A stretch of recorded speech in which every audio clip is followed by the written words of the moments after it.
Ang bilis ng panahon, no? Dati naglalaro lang tayo ng biko. Nagjojolin sa lupa. Tapos, tumbang preso bago lumubog yung araw.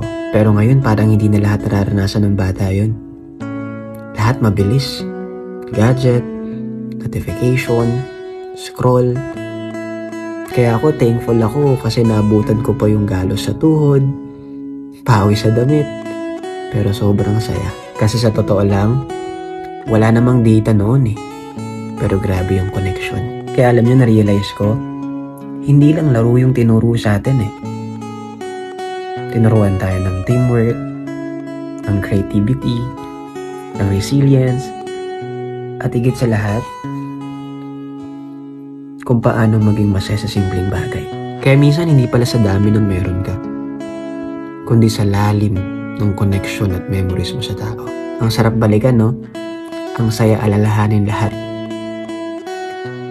Pero ngayon, isa na lang siyang kwento na kapag naaalala mo, bigla ka na lang napapangiti at sumasaya.